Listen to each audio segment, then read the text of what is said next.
Olá, eu sou a Daniele Castellani, psicóloga e arteterapeuta, e esse é o quarto episódio do podcast Individuando-se, um podcast que traz reflexões sobre a vida, sentimentos e emoções e humanidades. Hoje eu vou falar sobre a ansiedade, e mais do que isso, eu quero falar de uma ansiedade que não é só individual, mas também coletiva. Você já se pegou ansioso por alguma coisa depois de ver outras pessoas ansiosas por isso também? Você já teve contato com alguma coisa que te despertou uma sensação de ansiedade, mas que antes desse contato aquele tema nem mexia com você? Bom, para começar esse papo, eu quero contar de uma coisa que me aconteceu agora no mês passado e que me despertou para pensar no tema desse episódio. Eu trabalho presencialmente todo início de semana num consultório na região central da minha cidade, que é Guarulhos. E aí, como em qualquer cidade, o centro é aquele lugar que tem todas as lojas, sabe? Lojas, comércios, todos os consultórios possíveis. E foi recentemente, agora, foi do meio para o final de setembro, na semana que a gente começava a primavera, e eu aproveitei o intervalo que eu tinha para resolver algumas coisinhas ali no centro. Eu tava descendo uma rua com uma sequência de lojas, uma sucessão de lojas daquelas de 1,99, sabe aquelas lojas que tem tudo? 1,99 eu nem sei se é mais 1,99, né? Acho que não, porque 1,99 acho que não compra nenhum chiclete, mas enfim, eu não sei qual que é o nome agora. Essas lojas que vendem de tudo. E na frente delas, da vitrine, na entrada das lojas, tinham muitas decorações de Natal. Muitas. Árvores de Natal, rena, piscas-piscas, muitas. Todas as lojas tinham. E final de setembro, gente. Finalzinho de setembro ali. E eram decorações de Natal e também tinham decorações de Halloween. Então, de um lado da loja tinham decorações de Natal e do outro lado tinham, das mesmas lojas, tinham bruxas, máscaras, abóboras de Halloween. E aí, descendo ali, vendo aquelas decorações no início da primavera, eu sozinha dei uma risadinha e pensei, nossa, gente, mas ainda falta muito pro Natal, né? Falta muito. Na época, 2, 3 semanas atrás, faltava coisa de, sei lá, 100 dias até o Natal. É bastante coisa, né? Eu sei que o tempo ele é relativo e depende da perspectiva de cada um que vê, mas pra mim, 100 dias é muita coisa. 100 dias são muitas horas de vida, muitas horas de existência, enfim, passou. E aí, naquela mesma semana, em 2 atendimentos que eu tive na clínica, eu ouvi quase que a mesma frase de duas pessoas, que dizia mais ou menos assim: Ah, Dani, mas também o ano já tá quase acabando. Já tem decoração de Natal nas lojas, né? No mercado já tem panetone, já tem chocotone. E aí, uma dessas pessoas continuou o discurso da clínica, da sessão de terapia, com uma emoção um pouco mais ansiosa. Então ela falava alguma coisa no sentido de eu não consegui cumprir tudo aquilo que eu tinha programado para esse ano. Já é quase 2026 e mais uma vez eu não fiz o que eu deveria fazer, eu fracassei de novo e nananã. E aí segui esse discurso. E aí isso me acendeu uma alerta. Eu fiquei pensando, até em falar aqui para vocês, mas eu fiquei pensando o quanto esse símbolo das árvores de Natal, das peças e dos itens de Natal tinham despertado alguma coisa naquelas pessoas. E que coisa seria essa? Seria aquela sensação que eu vejo todo final do ano, todo último trimestre do ano na clínica, a gente vê muito isso acontecer, mas parece que começou um pouquinho mais cedo esse ano. Então, que sensação era essa? Era uma sensação de finitude, de pressa, de tempo acabando, de escassez. E aí, como boa junguiana que eu sou, eu fiquei pensando no simbolismo dessas coisas. E por se tratar de uma coisa que não foi exclusiva de uma pessoa e que eu percebo que várias pessoas sentem a mesma coisa, eu pensei nessa ansiedade coletiva. Ou talvez até numa ansiedade social compartilhada, a gente pode falar assim, que é quando um grupo de pessoas, ou no caso, nesse caso, uma sociedade, entra num estado de ansiedade, entra num estado de apreensão e de medo diante de algo, diante de um estímulo. Que nesse caso são os itens natalinos nas lojas em setembro, né? Então, o estímulo é como se esse estímulo, esse contato fosse contagioso e atingisse várias pessoas, como se fosse um vírus mesmo. Olha a viagem aí, quem tá no podcast há um tempo já sabe que é assim que eu funciono.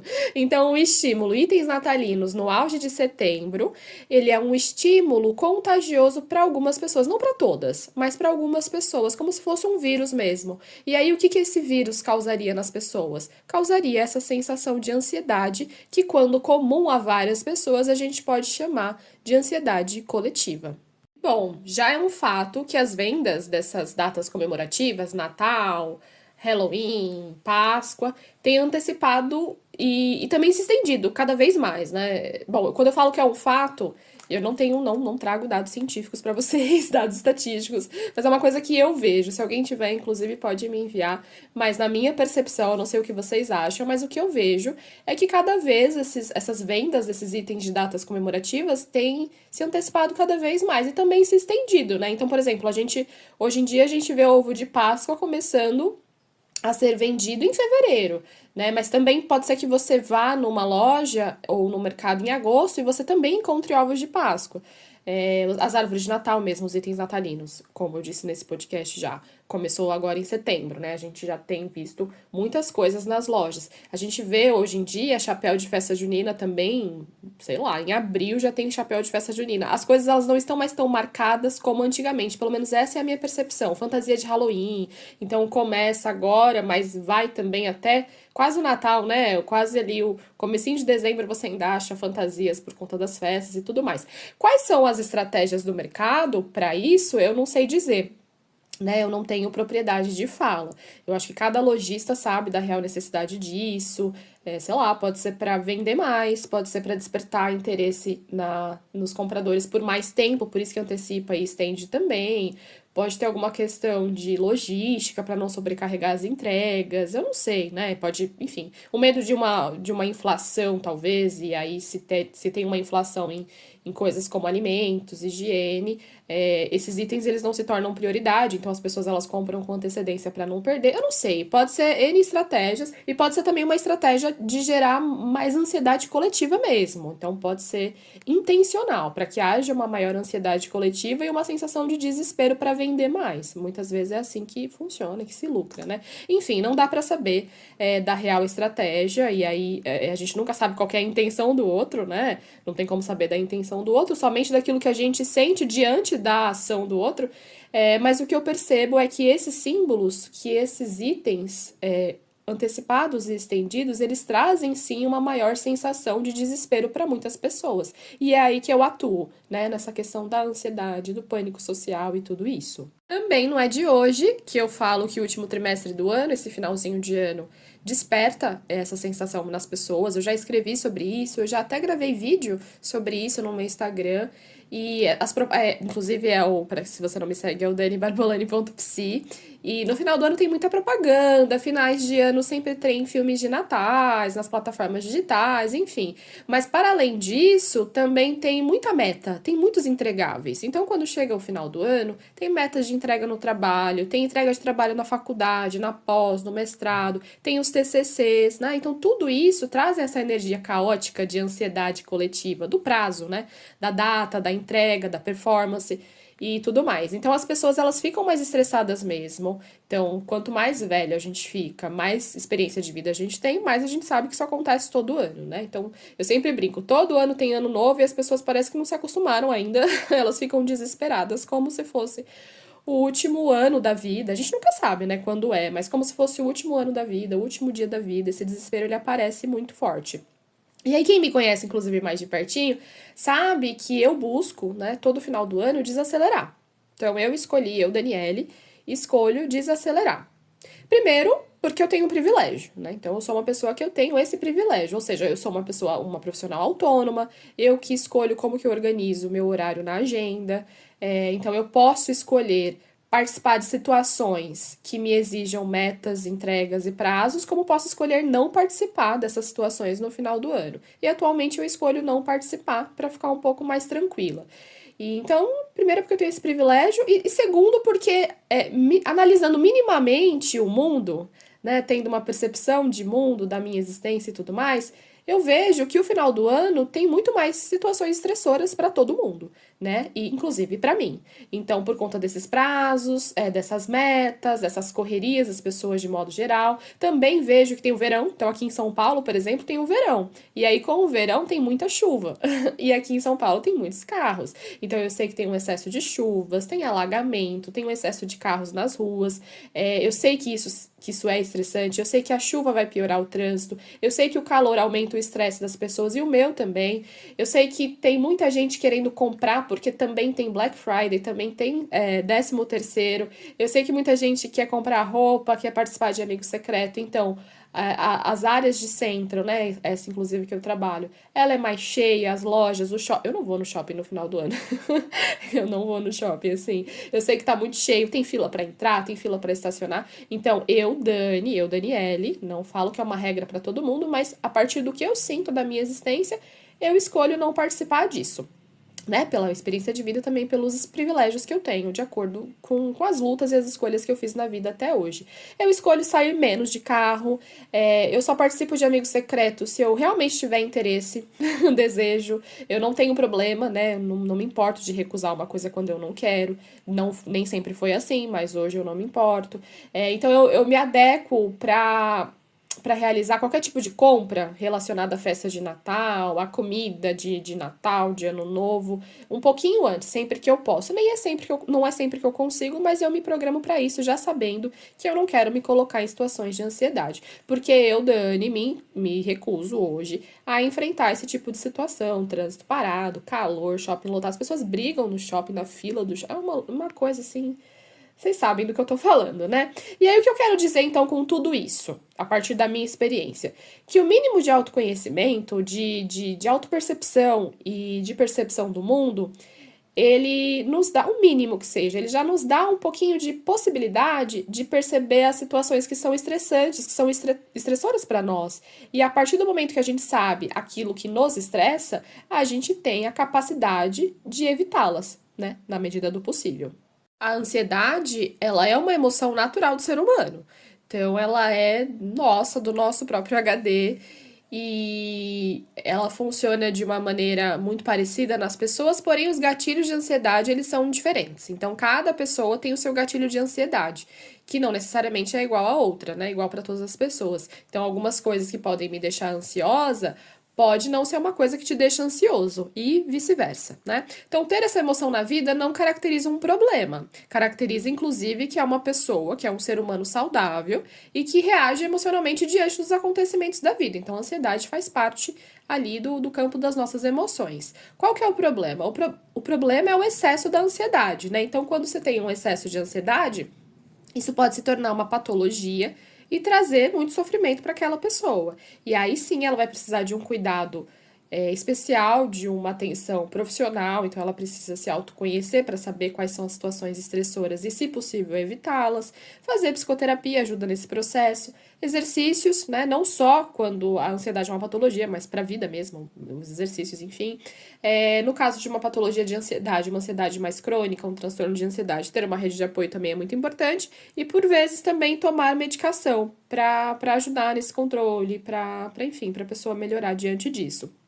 A gente jamais pode generalizar, né? Porque quando a gente fala do ser humano, a gente está falando de pessoas únicas, de universos inteiros numa pessoa, porque cada pessoa, cada existência é única. Então, não existe uma coisa que funcione para todos, eu sempre falo disso, mas a gente sabe que existem situações de ansiedade que são comuns para muitas pessoas, por exemplo, né? Não todas, mas para muitas pessoas. Então, vou dar alguns pequenos exemplos de situações que causam ansiedade coletiva. Então, prazos, né, metas, prazos, competições também, trânsito, que eu já falei anteriormente, situações novas, né, então é comum que as pessoas sintam ansiedade com situações que elas nunca fizeram na vida, com eventos novos, risco de vida e risco de físico, né, risco de se machucar, evidente também, ou iminente, então isso causa ansiedade para a maioria de nós, altura, velocidade, essas coisas todas. Na época da pandemia, por exemplo, a gente teve uma crise de saúde e com ela a gente teve uma crise de saúde mental também. Então, muita gente descobriu ou se percebeu muito mais ansioso nessa época. Então, teve muita gente que percebeu a ansiedade, o pânico, a depressão, as fobias e tudo mais nesse período. Então, a situação estressora da época foi a pandemia. E o que resultou essa situação estressora? Ela resultou numa ansiedade coletiva ou nessa ansiedade social compartilhada que eu disse anteriormente. Então, situações como pandemias, guerras, crises políticas, econômicas, pode sim ser gatilhos dessa ansiedade coletiva. E aí, nesse tempo moderno que a gente vive hoje, que a gente vive com esse excesso de uso de redes sociais e do digital na nossa vida, a gente tem até muito esse sintoma na clínica, né? O sintoma moderno aí, que é esse excesso de informação na rede social. Então, excessos de informações que podem levar a comparações também podem ser disparadores de ansiedade coletiva. Esse é um tema também muito comum. O Jung, Carl Jung, o nosso querido Jung, ele. Vocês sabem que eu sempre separo um trechinho aqui do podcast para trazer um conceito junguiano, né? Se vocês ouvirem todos, até o final, vocês têm os principais fundamentos da psicologia analítica na ponta da língua, hein? Então, bora lá, que esse é o trechinho que eu explico algum conceito da psicologia analítica. Então, o Jung. Ele fala, eu não sei se vocês já sabem, algumas pessoas sim, mas uma das principais diferenças da psicologia de Jung para Freud e que fez com que eles seguissem caminhos distintos, que eles se separassem naquelas cartas que eles trocavam e tudo mais, enfim, foi um babado na época, né? Foi porque o Jung ele dizia que para além do inconsciente pessoal, havia um inconsciente coletivo, e o Freud acreditava apenas no inconsciente pessoal. Então, o Jung, ele acreditava que as emoções e os diversos símbolos que emergem da nossa psique, da nossa mente, eles não eram estritamente de uma pessoa, né? E sim de várias ao mesmo tempo. Ele pensava que uma emoção ou um mal-estar, ele pode ser compartilhado e ele pode ter sido evocado, emergido de um inconsciente que é coletivo. Então, Jung, ele dizia, e ele já sabia, que essas crises coletivas costumavam anteceder grandes mudanças culturais. Então, guerras, essas catástrofes e tudo mais, antecediam mudanças culturais muito fortes. Não só Jung, tá? Outros pensadores também falavam disso. E aí, para além disso, o Jung ele também trouxe uma ideia muito interessante que ele chamava de contágio psíquico. E o que seria esse contágio psíquico? É quando um fenômeno, que é esse estímulo que eu disse anteriormente, quando um fenômeno toma conta da psique de várias pessoas ao mesmo tempo. Então seria alguma coisa como quando o inconsciente coletivo se manifesta em grupo, fazendo com que várias pessoas, muitas pessoas, sintam e reajam de forma parecida. E aí não é raro você perceber essas situações. Primeiro que a gente percebe isso às vezes com pouquinhas pessoas, a gente chega num lugar e a gente já pega um pouco aquela atmosfera, as pessoas falam da energia, né? Mas não é raro achar isso em situações como em shows, por exemplo, jogos, estádios, né? Nas igrejas também. Então, às vezes, você nem está na vibe, sabe? Mas aí você tá com uma galera, com um grupo de pessoas, e aí quando você vê, você já quer, sei lá, começar a dançar, seu pezinho já começa a mexer, já começa a balançar os braços. Pode ser que você não esteja para se emocionar naquele momento, mas diante daquele estímulo, daquele fenômeno, daquele grupo, você pode se emocionar. Às vezes você pode sentir raiva também de um colega, então tem alguém te contando uma história e você já sente raiva e pega a dor do outro, e aí já às vezes até entra na briga, né, gente? Tomar cuidado com isso, e assim vai.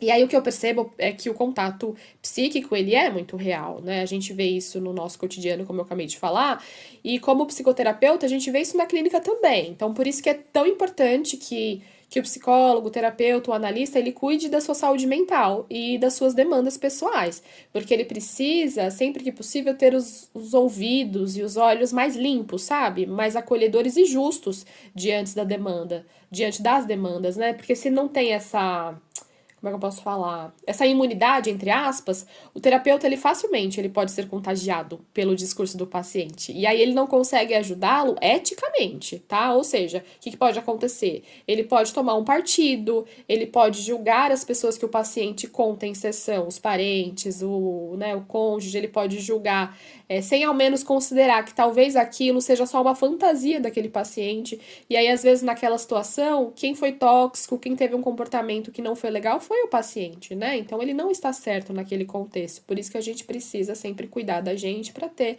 essa imunidade, entre aspas, e estar mais limpos para conseguir atuar eticamente.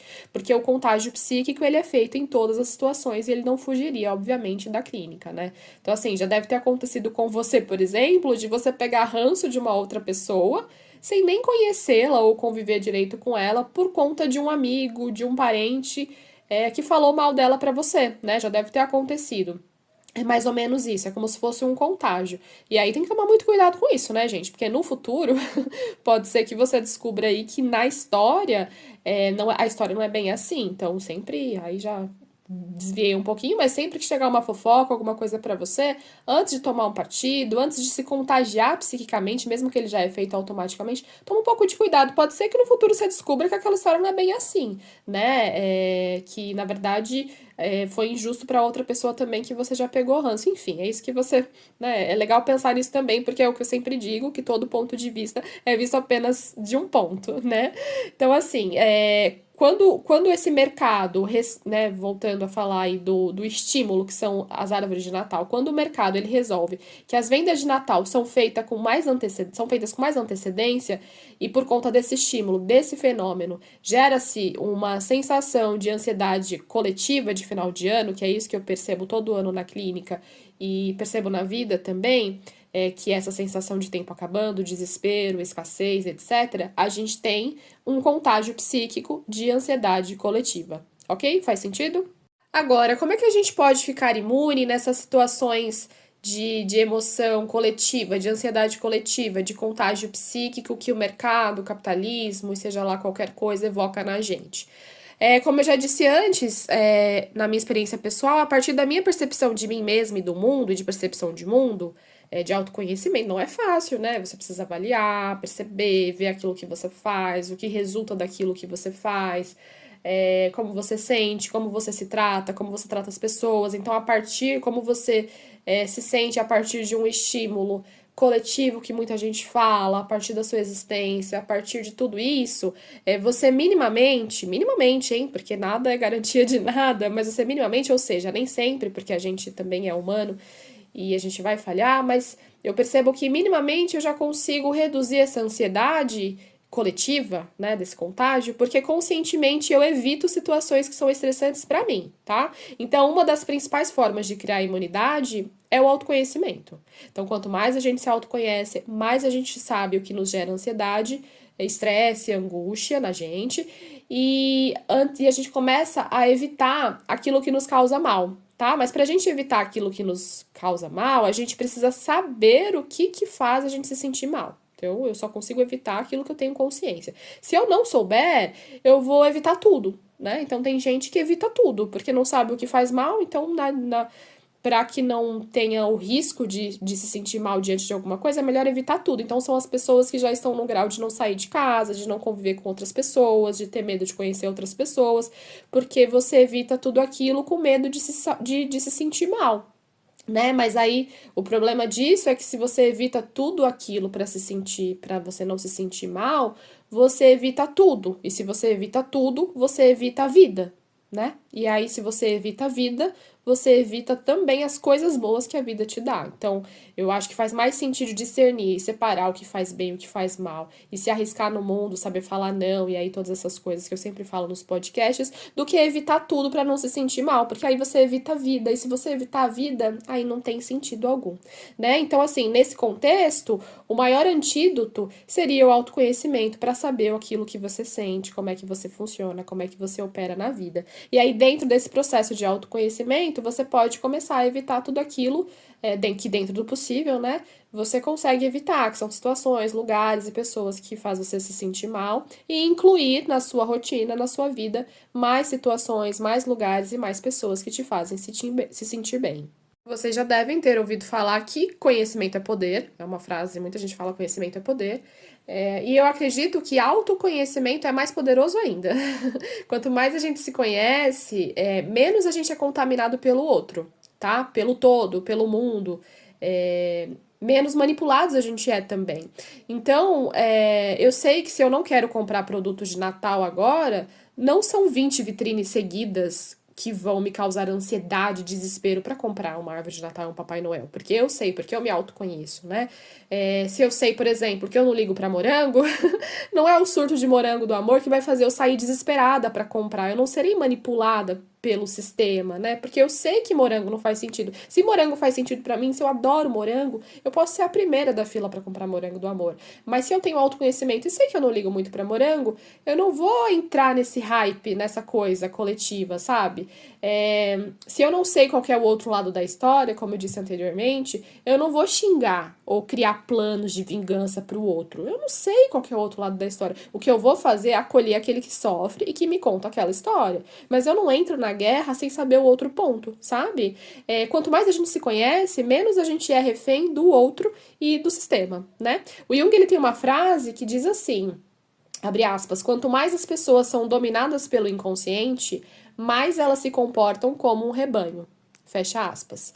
Então, assim, mesmo com toda a importância do inconsciente na nossa vida, eu sou suspeita, porque eu sempre trago a importância do inconsciente aqui pra gente, mas a gente, mesmo com toda essa importância, a gente não pode viver somente nele. A gente precisa sim ter consciência, acender a luz da consciência, pra gente agir com mais autonomia na nossa vida. Tá? E aí tá tudo bem, se você quiser comer morango do amor no hype, comprar ovos de Páscoas mais caros no período da Páscoa, comprar roupas para festa de final do ano, correr na Black Friday, correr para ter as promoções de Natal em setembro, tá tudo bem, não tem problema de nada disso, desde que seja seu, desde que seja genuíno, né? Tá tudo bem também se você quiser comer chocolate e ovo de Páscoa em agosto, gente, tá tudo bem se você quiser comer paçoca em fevereiro, panetone em junho, tá tudo bem, se esse for o seu desejo, for genuíno e for da sua possibilidade e não machucar ninguém, tá tudo bem também. Tá tudo bem a gente ser quem a gente é na hora que a gente quer, né? Se a gente não faz mal nem pra gente nem pro outro,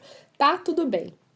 Mas e aí, você já pensou nisso tudo? Você já percebeu como essas coisas que a gente vê nas mídias, nas redes, na TV, nas lojas, nas vitrines, pode mexer com a gente? Quais são as estratégias pessoais que você usa para se imunizar dessas ansiedades coletivas? Como é que você faz? O que você sente? Estou aqui disponível para trocar. Quem quiser falar um pouquinho do assunto, adoro falar sobre a existência humana, o comportamento humano, então qualquer coisa pode me chamar. E para finalizar, eu desejo que você viva esse final de ano, esses próximos dias e meses, com calma, com leveza, como se fossem os primeiros do ano, sabe? Com mais presença, com mais cuidado e acolhimento consigo mesmo e, consequentemente, com as pessoas ao seu redor. Porque todo ano tem ano novo, né, gente? Todo ano tem ano novo e a vida não acaba aqui. A gente, na verdade, nem sabe quando a nossa vida vai acabar. Então, assim, esse desespero não deveria, em tese, fazer sentido algum. Todo ano tem ano novo, a vida não acaba aqui. Não precisa se desesperar. O desespero, inclusive, pode te deixar doente. E aí, o seu ano novo, o seu novo ciclo, ele já começa de forma adoecedora. Não porque você não tem sorte na vida, mas porque você correu tanto, se desesperou tanto, né, correndo em volta do próprio rabo, né, que você já começa o ano ruim, e aí você tem aquela sensação de que tudo vai ser ruim. Então, assim, vai com calma, vai com leveza, aproveita cada dia, cada data, cada evento, cada confraternização que tem agora no final do ano, de uma maneira leve e gostosa, tá bom? Se esse episódio fez sentido pra você, compartilha, curte e compartilha com as pessoas que também se interessam pelo tema, tá bom? Se a ansiedade ela te afeta e você sente que ela passa do limite, que ela é excessiva, não hesite em buscar ajuda profissional. E para quem quiser saber um pouquinho mais do meu trabalho, eu tô no barbolani.com.br e no Instagram eu tô no danibarbolani.psi, tá bom? Um beijo e até o próximo episódio.